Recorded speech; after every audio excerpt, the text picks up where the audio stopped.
Монгол улсын нийслэл Улаанбаатар хот. Энэ хот ах トゥ найрамдалт орнуудын тусламж болон хамтын ажиллагааны үр дүн их бүтээн байгуулалтын хүчээр орчин үеийн шинэ хот болон өргөжин тэлж байна.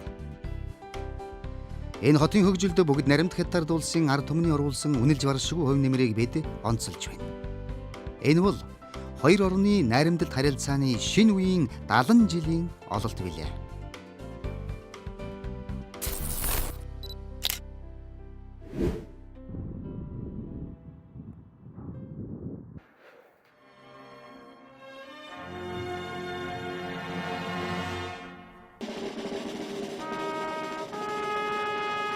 国家主席习近平25号在人民大会堂东门外广场举行仪式，欢迎蒙古国总统哈勒特马巴特图勒嘎对我国进行国事访问。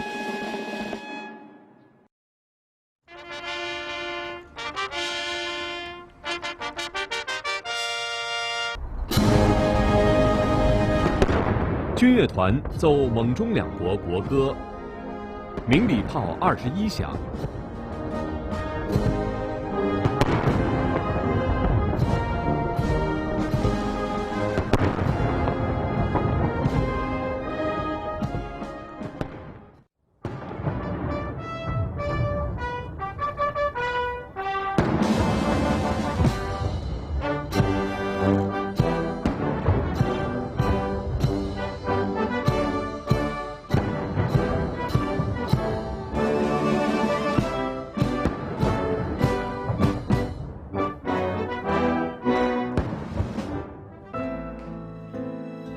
Амьдрал үл мартагдах нандин дурсамжийг хаа нэгтээ агуулж байдгаараа дэндүү баян.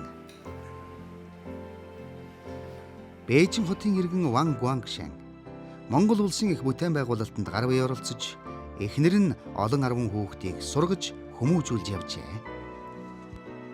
1959年的春天，那天风很大，我们打到绿皮火车前往蒙古乌兰巴托。 通过几天几夜才到达了乌兰巴托。那时候我很年轻啊。 Хөгшөө. Бид хоёрын паспорт хаана гойлоо? Паспортуудаараа яах гэвэ? Бид хүүхдүүд дээр очих юм уу? Юу н хаашаа явахаар болчих вэ? Хоёулаа Монгол явнаа. Цаг хугацаа өнгөрч болно. Харин сайхан дурсамжийг мартаж чадахгүй юм. За тэгээ. Тэгвэл би паспортуудаа хай.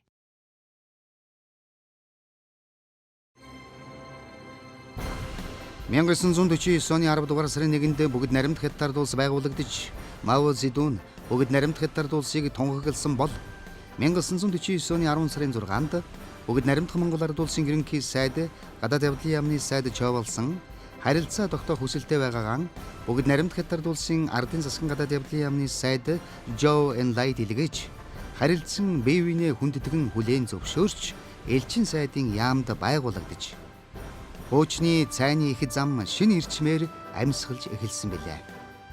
Ердөө 6 жилийн дотор Ази Европыг холбосон төмөр зам байгуулагдаж, Бээжин, Улаанбаатар хотуудын хооронд хэдэн сараар үргэлжилдэг аян хэдхэн өдрийнх болж товчлогдлоо.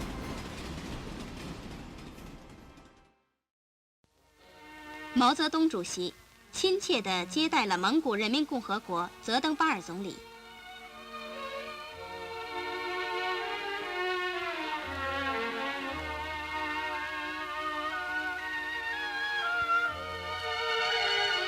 中蒙经济及文化合作协定的签订，标志着两国人民的友谊的进一步巩固和发展。 1952 оны 10 дугаар сарын 4-нд батлагдсан эдийн засаг бааз соёлын хамтын ажиллагааны гэрээ. Энэ гэрээний үндсэн дээр 1956, 1958, 1960 онуудад эдийн засгийн хамтын ажиллагааны удаа дараагийн гэрээнүүд байгуулагдсан бөгөөд гэрээний дагуу бүгд наримт хятадд улсын зүгээс бүгд наримт Монгол ард улсад 196 сая рублийн боцолтгүй тусламж, 300 сая рублийн хөнгөлтөө зээл, 67 сая рублийн хүүгүү зээл олгогдсноор асар их бүтээн байгуулалт хийгдэх нөхцөл бүрдсэн юм а. Энэ бүтээн байгуулалтыг хийх ажилчдыг бүгд наримт Монгол ард улсад илгээх гэрээг 1955 оны 4-р сарын 7-нд байгуулсан байна.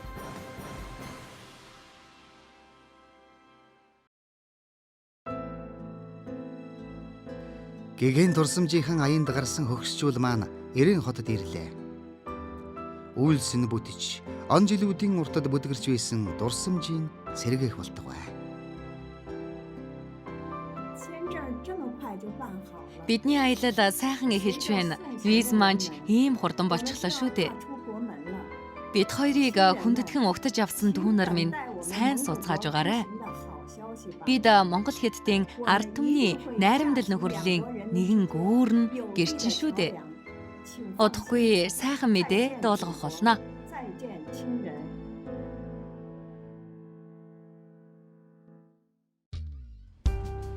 Ердөөл ганцхан сарын өмнө байгуулагдсан гэрээ хэлэлцээр сарын дараа гэгтэл хэрэгжиж бүгд наримт хятад улсын инженер ажилчид Улаанбаатарт 1955 оны 5 дугаар сард хүрэлцэн ирсэн юм а. Тэд Монгол улсад ирээд нийгэм соёлын, нийтийн орон сууц, зам гүүрийн бүхэл бүтэн цогц барилга байгууламжийг барьж гүйцэтгэсэн билээ. Ирсэн ажилчид хот, аймаг, орон нутагт хуваарлагдсан ажилдан орлоо.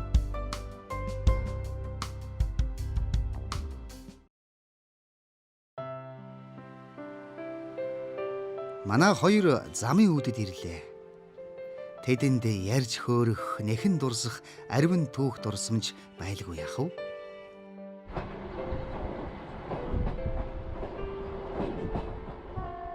Хөгшөө, хоёулаа үзэгсэн тал нутгийн тухай туулал яасан юм? Тэгье боллгүй яах вэ? За тэгвэл намайг дагаарай. 美丽的草原，我的家，风吹绿草遍地花。 彩蝶纷飞，百鸟儿唱，夜晚碧水映晚霞。骏马好似彩云朵，牛羊好似珍珠撒。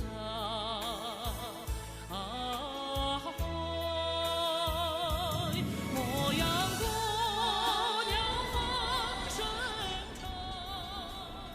Зам дагуу өнгөрөх хот сурангуудыг ажихад Монгол улс хөгжил дэвшлийнхээ замаар ихээхэн амжилтанд хүрсэн нь анзаарагдана. Аргагүй шүү дээ. 70 жил бага биш хугацаа. Тэд Улаанбаатар хотод орж ирмэгц нөгөө жижигхэн хот хөгжиж дэвшсэн том хот болж торинсныг үзээд сэтгэл нь туйлын ихээр догдоллоо.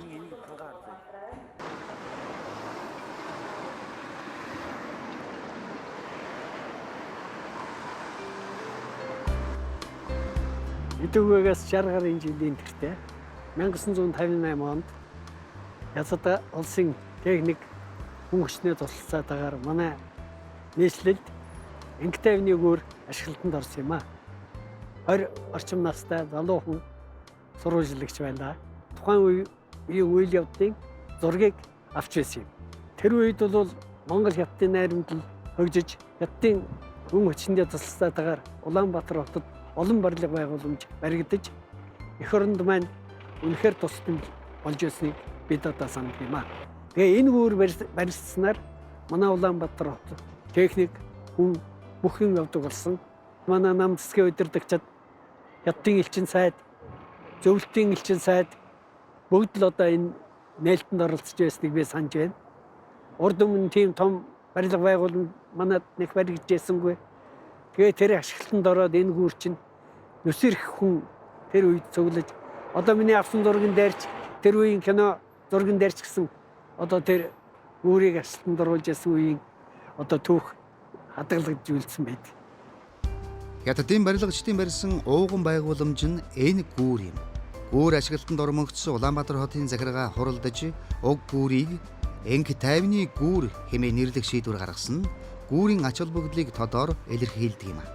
Гүүрч зочдыг угтах, үдэх үүргээ 60 гаруй жил гүйцэтгсээр байгаа нь гүүрийн чанар чансааг билээхэн илэрхийлж байдаг юм. 1957 онд Шанхай хотын барилга төлөвлөлтийн хүрээлэнд хийсэн Улаанбаатар хотын авто замын ерөнхий төлөвлөлтийг бид харж байна. Энэ төлөвлөгөөний дагуу зурагдсан замыг үндсэн дээн 1963 он гэхэд барьж байгуулж дууссан юм. Үүнд Улаанбаатар налайхын 43 км болон Нисхийн, Их баг тойргийн, Шарга морьтын гадаад явдлын яамнаас Их тэнгэрийн ам хүртэл тавьсан 50 орчим километр замууд ордог бөгөөд гол шугамын замууд өнөөч ашиглагдсаар байгаа нь чанарын чухал үзүүлэлт билээ. Эдгээр замуудаас гадна Сэлэнг, Хараа, Туул, Орхон зэрэг голуудад тавьсан гүүрүүд тээврийн гол бэрхшээлийг арилгаж одоо ч аж туссан өгсөөр байгаамаа. Түүнчлэн Улаанбаатар хотод л гэхэд Яармгийн, Баян зүрхийн, Сэлбийн зэрэг гүүрүүд баригдаж ашиглалтанд орсон юм.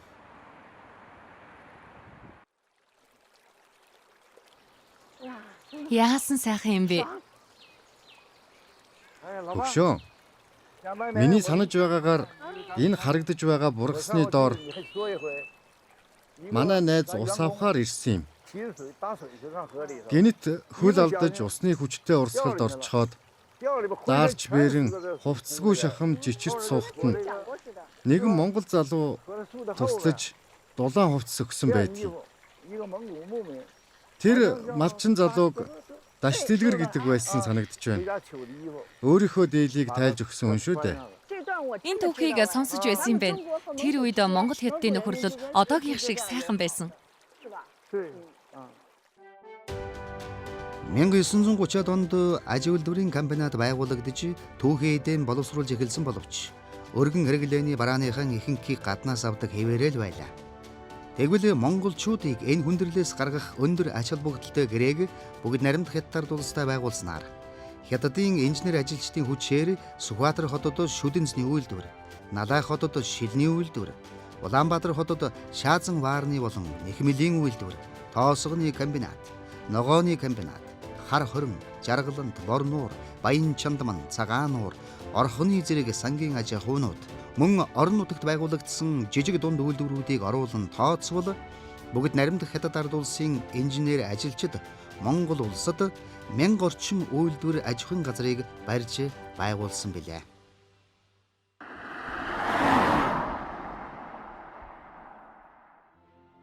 Энэ бол онцгой сонин байгууламж хар хорны усан цахилгаан станц. Онцгойлдгийн учир нь энэ бол Монгол улсын ууган усан цахилгаан станц. Нөгөө тэгүр энд харагдаж байгаа хар хорны сангийн аж ахуйг бүгд наримт хятад улсын мэргэжилтнүүдийн оролцоо тусалцаатай байгуулсан бөгөөд усан цахилгаан станц сангийн аж ахуйг цахилгаанаар хангах зориулалтаар иж бүрэн цогц төсөл болж байгуулагдсанараа онцлог болсон юм а. Усан станцыг 50-60 онд барьж ирсэн Хятадын 3000 ажилчид Хятад дандаа Хятад ажилчид байсан. Уулын усан цахилгаан станц бол устай системийг бол дагавар болгож ирсэн байгаа. Энд бол 3000 газрын устай систем тэгээ устай системийг одоо услаад их ариун тариа авна гэж ийм зорилготой байсан. Тэгээ усан цахилгаан станц бол өөрөө одоо цахилгаан үйлдвэрлэж үйлдвэрлэлээр бас өөртөө нөхөж чадах ийм чадтай байна гэж усан станцын цахилгаанаар хангадаг байсан.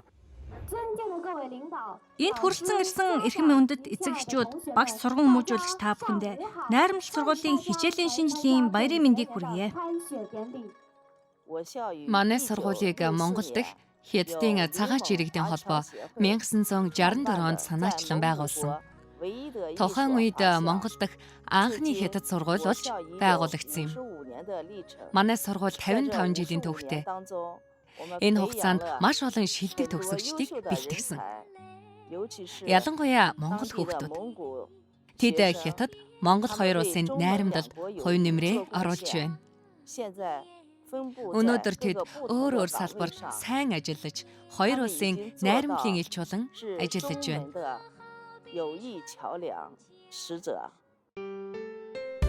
Энэ бол хятад мэргэжилтэн ажилчдын хүүхэд сурдаг дунд сургууль байснаа сүүлдээ манай боловсролын хамгийн том сургууль Монгол улсын их сургуулийн бизнесийн сургууль болсон түүхтэй.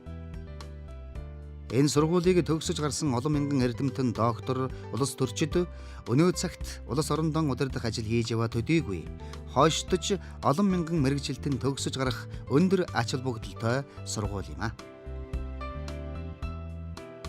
Хөгшөө, энэ бол миний өмнө нь ажиллаж байсан сургууль. Тэр жил 18 настайдаа энэ сургуульд ирж байсан юм. Ирснээсээ хойш 3 жил ажилласан. Тэр бол миний хичээл орж исэн анги. Тэр үед би 54 хүүхдэд хичээл зааж байсан юм. Тийм. Тэдний нэг нь Монгол хүүхэд байсан. Тэрнийг Инх Туяа гэдэг байсан юм. Инх Туяагийн ээж нь Монголын засгийн газрын ажилтан байсан. Хүүхдээ дандаа хүргэж ирж авдаг байсан юм. Бидний харилцаа их л дотн байсан. Сургуулийн зураг төсөл, барилгын материал, барилгын талбайн хэмжээ Чинхua их сургуулийн талбайтай яг адилхан байдаг. Ястай сайхан. Чинхua сайхан шүү дээ. Би 2014 онд анх Монголд суралцахаар ирсэн. Би энэ газар шороонд хайртай. Би Хятад Монгол хоёр орны хооронд байгуулагдсан найрамдалт харилцааг өөрийн биеэр мэдэрч байна. Би одоо Монгол Улсын их сургууль эдийн засгийн чиглэлээр докторантурт сурдаг. Тухайн үед өвөөгийн дүүн Монголд ирж суралцж байсан гэж ээж ярьж байсан.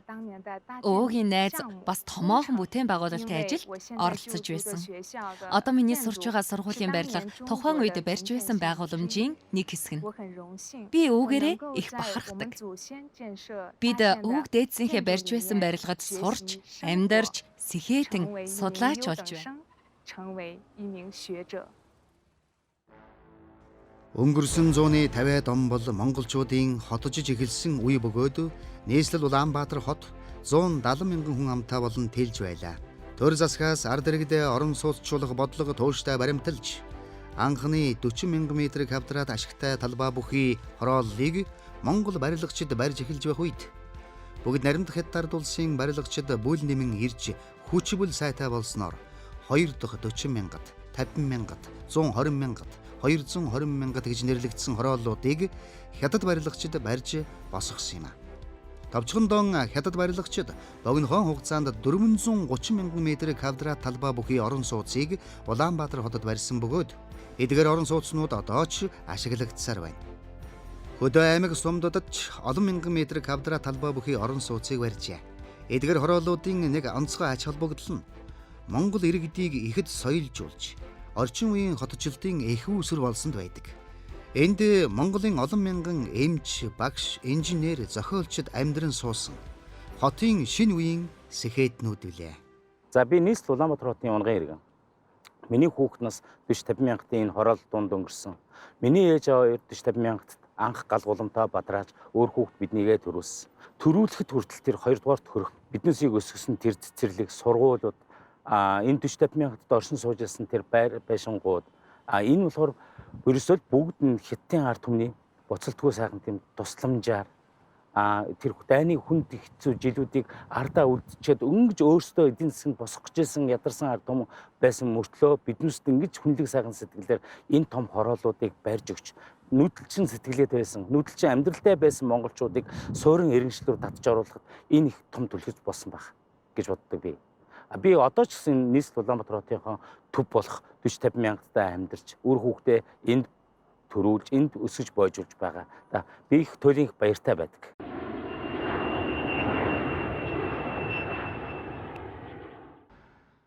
Тухайн үеийн бүгд наримдах хятад улсын нам төрийн зүгээс Монголд илгээх ажилчиддан өндөр шалгуур тавьж сургалт зохион байгуулан Монголын хууль дүрмийг ягштал баримталж ажиллах даалгавар өгдөг байсан.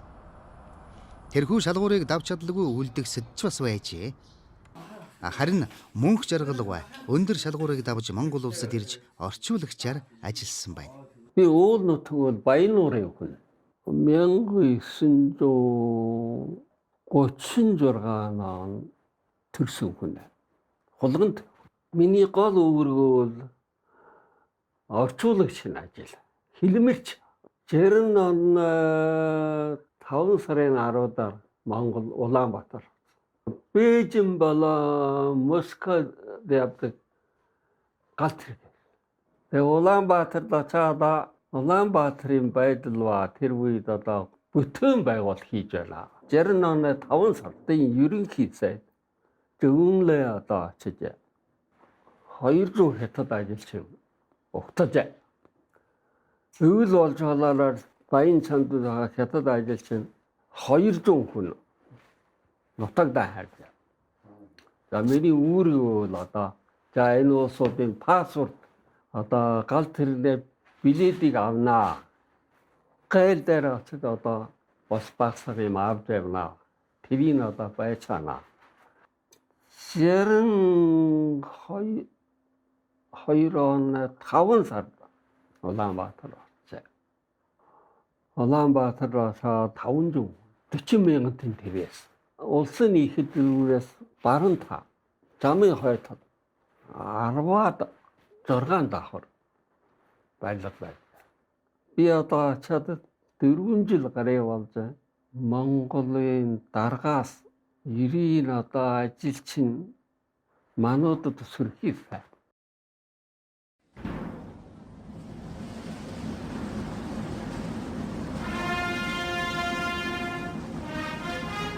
Энэ бол 15 мянган хүний суудалтай Улаанбаатарын төв цэнгэл дэх хүрээлэн.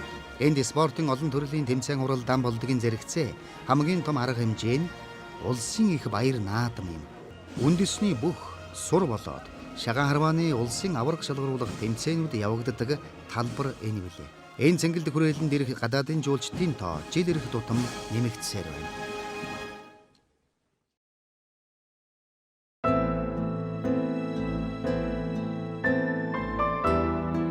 Зочид маань эгэл Монгол ахуйтай танилцаж явна. Хол ойрын жуулчид Монгол орны байгаль, түүн дунд эрх дураар амьдрагч малчдын амьдралтай танилцахыг юуны түрүүнд чухалчилдаг нь учиртай. Малчдын ажил цаг нартаа уралдсан л ажил байдаг. Гэхдээ тэр бүхэн ердийн хамгийн энгийн зүйл мэт харагддагт л бүх учир нь оршдог. Сайн байна уу? Сайн байна уу?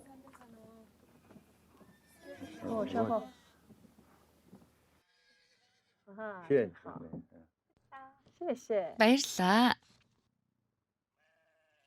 Гэрийн эзэгтэй их зочломтгой юм аа. Үнэхээр сайхан.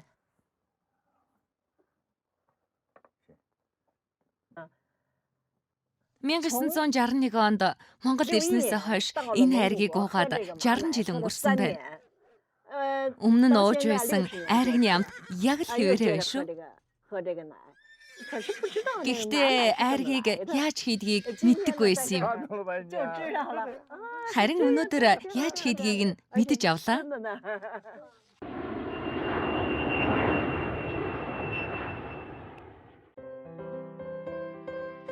Энэ удаа бид Говь нутгийг зорж явна. Өмнө Говь аймгийн Далан задгад хот. Энэ хотод 1956-аас 1962 оны хооронд баригдсан цөөнгүй барилга байгууламж байдгийн хоёрыг бид онцолж сонгосон юм. Аймгийн хөгжимт жүжигийн театр. Байгуулагдсан цагаас л Говь нутгийнхэн төдийгүй зэрэгэлдээ аймагуд нийслэл хотынхонд урлаг соёлоор үйлчилж эх орондоо танигдсан чамгүй алдарсан энэ театрынхны ажил үйлс нь олонд сайшаагддаг шигэн театрын барилга ур эцсийн хувьд ч тухайн үедээ Говь нутагт үзэгдэж харагдаагүй сонин чамин хээц архитектуртай болсноор онцлог байж нутгийнхны талархлыг хүлээсэн юм а. Энэ музей ч мөн нутгийн олондон олон жил үйлчилж олонний анхаарлыг сонин үзмрүүдээр гайхшруулсаар ирсэн. Говь нутгийн үзэмжит байгаль, онгон зэрлэг ан амьтад жуулчдын анхаарлыг байнга татаж байдаг. За энэ барилгын хувьд гэвэл 1954 онд бол баригдсан анхны журчлуулын зориулт Өмнө Говь аймгийн хамгийн анхны барилга гэж бол үзэж болно. Энийг бол нэг давхарны чулуун барилга хятадууд бол барьсан гэж. Яг музей ингээ төрөлжүүлээ, үзмрүүдийн төрөлжүүлээд яг музейн зориултаар энэ барилгыг бол ашиглаад тэрнээс хойш бол 50 гаруй жилийн үрийг үзэж байна. Хоёр орны харилцаа энэ үед эрчимтэй хөгжиж зөвхөн барилгажилт гэдэг үе боловсрол, эрүүл мэнд, соёл, шинжлэх ухааны салбарт хоёр орны харилцаа тухайн үед өндөр эрчимтэй хөгжиж байжээ. 1954, 1958, 1960, 1961, 63 онуудад Монгол улсын соёл урлагийн 7 хоног Бээжин болон Хятад улсын 17 аймаг хотуудад зохион байгуулагдаж Монгол улсаас тухайн үедээ 80-аас 120 хүний бүрэлдэхүүнтэй урлагийн баг Хятад улсад айлчлан тоглож байсан мөн түүхтэй байдаг. Улсын драмын төв театр. Өрн дорны сонгодог жүжигүү тавигдсан соёлын энэ том төв. Монголын театрын урлагийг олон улсад, ялангуяа Европод, Аз, Латин Америк таниулсан бөгөөд өөрийн орны алдартнуудын жүжгүүд байнга тавигдж байдаг юм а. Өнөөдөр зан мазрын мөсөө болсон энэ дэлгүүр ачааллан дийлэлгүй хүмүүс гадна нь ойжрлож дугаарлаж байж хэрэгтэй зүйлээ худалдаж авдаг байлаа.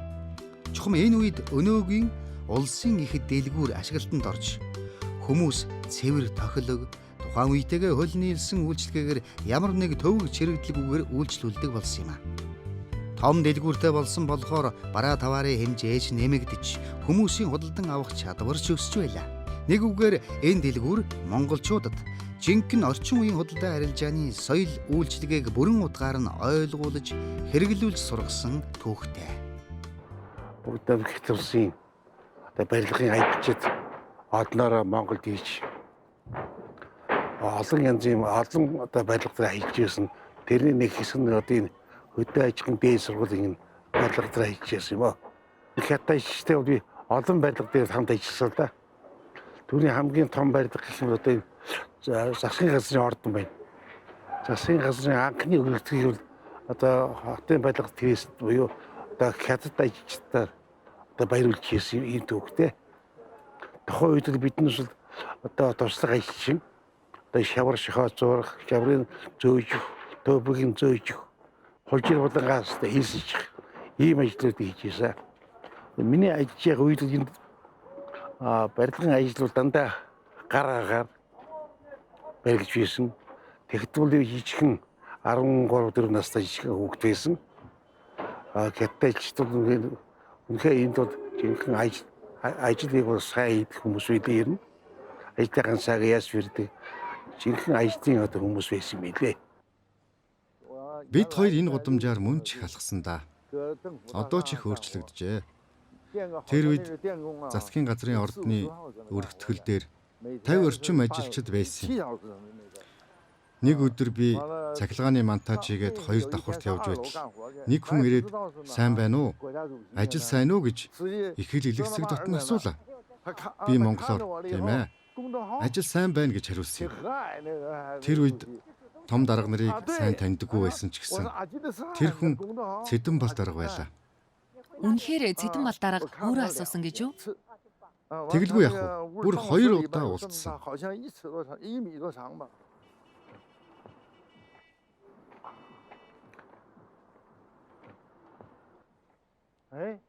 Хөөх. Энэ барилгыг баригдаж байх үед би нэг найзтайгаа зураг авахулж байлаа.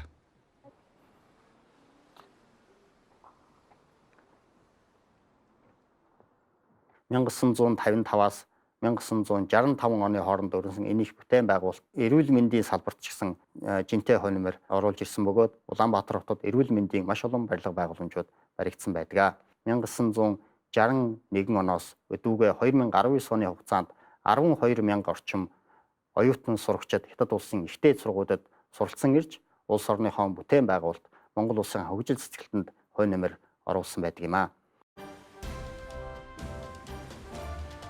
1990 оноос Монгол улс ардчлал зах зээлийн нийгмийг сонгож энэ сонголтонд маань хөрш бүгд наримт хятад улс хүндэтгэлтэй хандхаан илэрхийлэн харилцаагаа жил ирэх бүр гүнзгийрүүлэн хөгжүүлсэн юм а.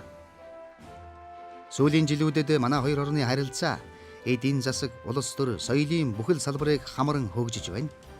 Үүнд бүгд наримт хятад ард улсаас найрсаг хандлагаа илэрхийлэн Монгол улсад олгож байгаа буцалтгүй тусламж билээ.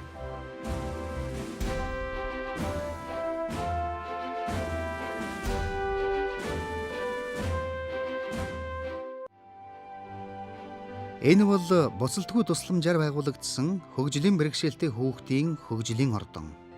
Хөгжлийн бэрхшээлтэй хүүхдүүд хөдөлгөөн болон бусад эрхтний дутамгаас энгийн хүүхдүүдтэй харьцахад хүндрэлтэй байдаг. Хүүхдийн сэтгэхүйд учрах ямар нэгэн дарамтыг хөнгөлөх, тэднийг бусад хүүхэдтэй адил хүүхэд гэдгийг ойлгуулахад энэ хөгжлийн төвийн зорилго оршдог. Энд бүх төрлийн нөхөн сэргээлт, засаж хөгжүүлэх сургалт асаргаа явагддаг. Энэ байгууламжийг ашиглалтанд орсноос хойш анх удаа ирж байна. Маш сайхан сэтгэл төрлөө. Одоо үйл ажиллагааг нь жигдрүүлж сайхан явуулаасаа гэж хүсэж байна.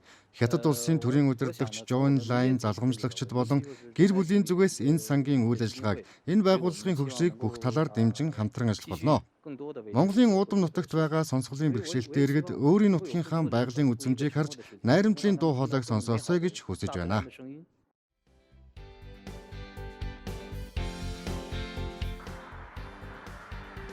Бүгд наримт хятад улсын засгийн газрын буцалтгүй тусламжаар байгуулагдсан буян тухай спортын ордон нийт 5045 хүний суудалтай.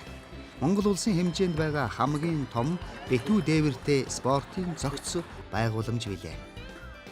Энд ТV дэлхийн хэмжээний уралдаан тэмцээн явагддаг.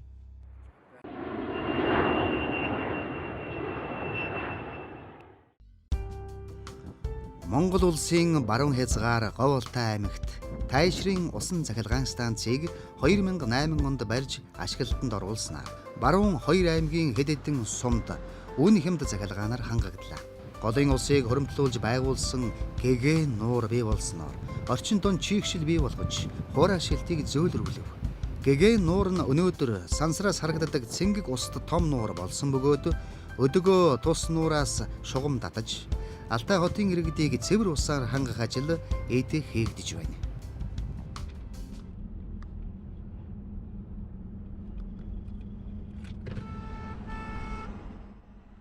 我是居住在蒙古的乌兰巴托。 Би Монгол улсын нийслэл Улаанбаатар хотод амьдардаг. Би төрөөд дөнгөж 45 хоногт Монголд ирж байсан юм. Тэр жилийн өвлийн хүйтэн өдөр бид зургуулаа ирж бидний өвөө галт тэрэгний буудлын дээр угтаа авч байсан гэсэн. Анх удаага ирж байгаа болохоор бидний огт мэдэхгүй шинэ орчин угтан авч анх бид хаана яаж амьдрахаа мэдэхгүй байсан юм. Манай өвөө биднээс өмнө 1945 онд Монголд ирсэн хүн байсан юм. Миний бага насны дурсамжаар бол манай өвөө их цэвэрхэн хувцалдаг. Чадварлаг ажилчин гэж үнэлэгдэж Монгол улсын барилгын яамны сайдын жолоочоор ажилладаг байлаа. Өвөө маань Монгол улсын олон сайхан шагналуудыг хүртэж байсан. Аав болон өвөө минь Монгол улсын бүтээн байгуулалтанд хувь нэмрээ оруулсныг бид одоо олдол мартаагүй. Хятад улс бол миний төрсөн нутаг. Монгол улс миний өсөж өндөөсөн нутаг. Энэ сайхан нутагтай ажил амьдралаа холбоод 64 жил болсон байна. Энэ нутгийн ард түмний ахуй амьдрал ёс заншилд нь бүрэн дасжээ. Би Монгол улсын өргөн уудам нутаг, гол мөрөн, монголчуудын найрсаг зан харьцаанд дуртай. Тэгээд ч би олон сайхан монгол найз нөхөдтэй.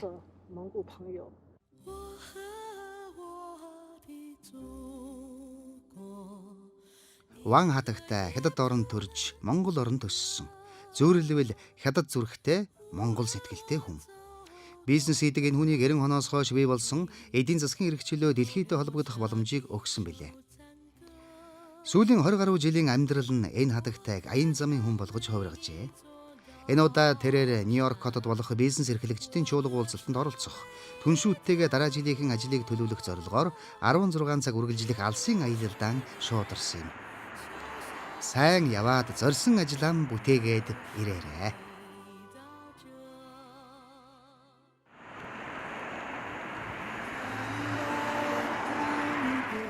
Өнөөдөр ёстой сайхан байлаа шүү. Гэхдээ жоохон ядарлаа. Хараач. Улаанбаатар ямар сайхан болсныг хар л да. Надад үнэхээр сайхан сэтгэгдэл төрж байна шүү. Харин чамд Миний төсөөлж байснаас үнэхээр өөр гайхалтай хот болжээ. Энэ сайхан хотын бүтээн босголтод оролцож байсандаа үнэхээр бахархалтай байна шүү. Хөгшөөн цагаа хардаа хэд болж байна? Хүүш 10 цаг болсон байна. Чи энэ цагийг олон жил зүйлээ шүү. Улсын их төлбөрөөс авч байсан шүү дээ. 60 жил болжээ. Энэ удаа Улаанбаатарт ирсэн аялал үр дүнтэй боллоо. 80 нас хүрэхээс өмнө Улаанбаатарт ирлээ. Чи 80 гарчихлаа. 90 нас хүрэхийг хүсэж байна. Тэгэхэд дахиад ирье. Дахин ирэхэд энэ хот ямар болохыг чи төсөөлж байна уу? Тэрийг нүдээр үзэх хэрэгтэй. 100 наслахын өмнө дахиад нэг удаа Улаанбаатарт ирье. Тэгэлгүй яах вэ? Тэгье. Миний бодлоор өнгөрсөн түүхээс өнөөдрийн 70 жил хүртэл нэгэн шинэ эргэлт юм. Өнгөрсөн 70 жилийн хугацаанд цайны зам ерөөсөө тасалдаагүй. Тасрах ч үгүй юм. Харин шинэ эргэлт ирсэн. Миний бодлоор цаашдаа Хятад Монгол хоёр улсын харилцаа улам сайжирч монголчууд нэг бүс нэг замын хүрээнд гаднаас тэргүүлэх технологи, тоног төхөөрөмжийг оруулж ирж нутагшуулан шинээр бүтээж өөрийн болгож авна. Монголчууд бол маш ухаантай ард түмэн. Тэдний бүтээх чадвар маш сайн шүү дээ. Бид киноныхаа эхэнд Улаанбаатар хотод 60 гаруй жилийн өмнө барьж байгуулсан энх тайвны гүүрний талаар цус дурдсан нь санамсаргүй явдал байгаагүй юм а. Энэ гүүр бол найрамдал нөхөрлийн гүүр. Их бүтээн байгуулалтын эхлэл байсан юм а. Энэ их бүтээн байгуулалт өнөөдөр ч гэсэн үргэлжилсээр байгаа юм. Энэ бол Бүгд найрамд Хятад ард улс, Монгол улс, Оросын холбооны улсыг холбосон эдийн засгийн коридор юм а. Энэ бүтээн байгуулалт энэ коридор ажил болж биелэлээ олох юм бол Монгол улс маань хоёр хөршийгөө холбосон энх тайванч гүүр улс болно хэмээн би итгэдэг юм а. Бүгд найрамд Хятад ард улсын дарга Си Жинпиний дэвшүүлсэн нэг бүс нэг зам санаачлага бодит ажил олж хөршүүд хамтдаа хөгжиж хамтдаа хожих сайхан ирээдүй биднийг хүлээж байна. Хөршүүдийг өнгөрсөн түүх мөн өнөөдөр мөн ирээдүй холбож байдаг. Бид кинонд өнгөрсөн түүхийг зогсдурдлаа, өнөөдрийг ч харууллаа. Харин биднийг маш сайхан ирээдүй хүлээж байна. Энэ ирээдүй рүү бид нэг бүс нэг зам гэсэн жимээр урагшлан очих юм а. Энэ ирээдүйг, энэ их бүтээн байгуулалтыг харуулсан бас нэгэн гайхамшигтай киног бидний залуу үе бүтээх нь дамжиггүй. Ингээд бодохоор миний энэ киноны төгсгөл хэмээн хэлж байгаа энэхүү үгс маань энэ гайхамшигт ирээдүйд бүтээгдэх киноны маань эхлэл зураглаж байж болох юм а. Тийм ээ, биднийг маш сайхан ирээдүй хүлээж байна. Сайн байна уу ирээдүй?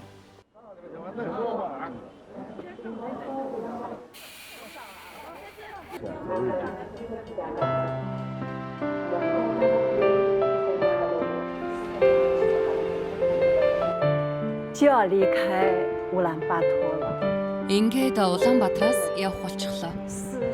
Надад түмэн бодол орж ирж байна. Монгол улсад хөл тавьсан тэр өдрөөс эхлэн энэ орны гайхалтай сайхныг дахин мэдэрлээ. Сайн хөршийн найрамдал харилцан хамтын ажиллагаа биднийг хөгжлийн шин шатанд хүргэх нь гарцаагүй. Би дахин олон удаа Монголд ирэхийг хүсэж байна. Үзэгсэлэнд Улаанбаатар минь баяртай. Би Улаанбаатар хотыг санан дурсах болно.